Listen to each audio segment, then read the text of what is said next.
प्रवेश करने का एक जो विशेष अवसर रहा है या विशेष मुद्दा है, वो है जो आप लोगों ने देखा होगा कि इस देश में जो इलेक्ट्रॉनिक मीडिया के द्वारा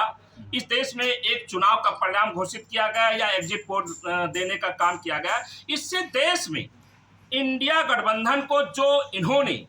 एक गलत आंकड़े पेश करने का काम किया, यह मैं सरासर कह सकता हूं कि यह एग्जिट पोल जनता का नहीं है, यह एग्जिट पोल सरकार का है, सरकारी है और यह बीजेपी दफ्तर में बनाया हुआ एग्जिट पोल है,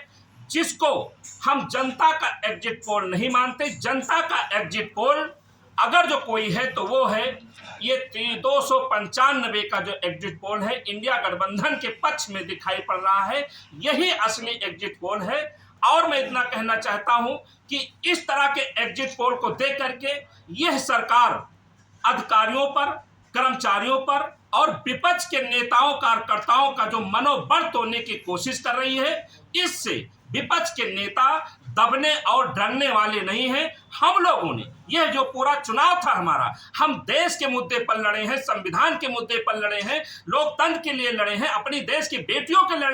लड़ने का काम किया है, बेरोजगारों के लिए लड़ने का काम किया है और इतना ही नहीं, अपार जनसमूह हमें मिलने का काम किया। मैं इतना कह सकता हूं कि पूरे उत्तर प्रदेश में भ्रमण करने के बाद ये कैसे साबित हो सकता है कि इलेक्ट्रॉनिक मीडिया वाले, ये अलग अलग चैनलों ने ये जो गलत सर्वे, गलत आंकड़े देने का काम किया है, इसको मैं दुत्कारता हूं, ये नहीं मानने का काम करता हूं। अगर जो मैं मानता हूं तो मैं जनता के बीच रहने वाला नेता हूं, जनता के बीच में पूरा चुनाव रहा हूं और जनता ने जो आंकड़े दिया है 295 प्लस इंडिया गठबंधन की सरकार बनाने की ओर अग्रसर, यही आंकड़ा 4 जून को आने जा रहा है और 4 जून को जो नतीजे आएंगे वो इंडिया गठबंधन के पक्ष में आएंगे, इंडिया गठबंधन की सरकार बनेगी और हम लोग एक बात कह करके अपनी बात आपको अवगत कराएंगे। हम लोग हर मतगणना में एक हाथ में डंडा, एक हाथ में झंडा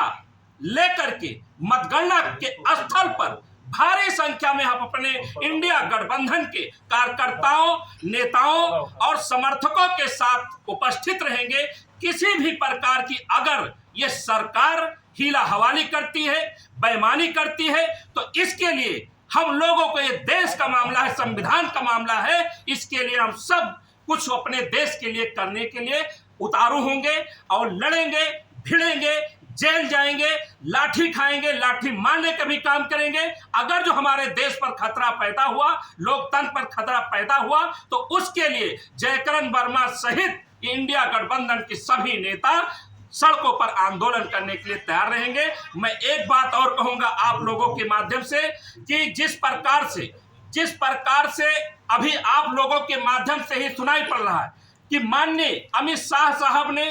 सैकड़ों डीएम को, जिलाधिकारी को फोन करने का काम किया है। ये कौन से आप लोकतंत्र की बात कर रहे हो, किस चुनाव आयोग की बात कर रहे हो, किस चुनाव की बात कर रहे हो? ऐसा चुनाव इस जनता भारत देश की नहीं चाहती। भारत देश की जो जनता चाहती है वही हम भी चाहते हैं। हम चाहते हैं कि अच्छे से मतगणना हो, सुचारू रूप से चले और जीत इंडिया गठबंधन की ही होगी। उनके द्वारा बनाया गया बीजेपी का जो ये आंकड़ा है वो धरा का धरा रह जाएगा। इंडिया के गठबंधन के पक्ष में जो 295 आया है, यही हमारी जीत है, यही आंकड़ा है, यही एग्जिट पोल है। धन्यवाद।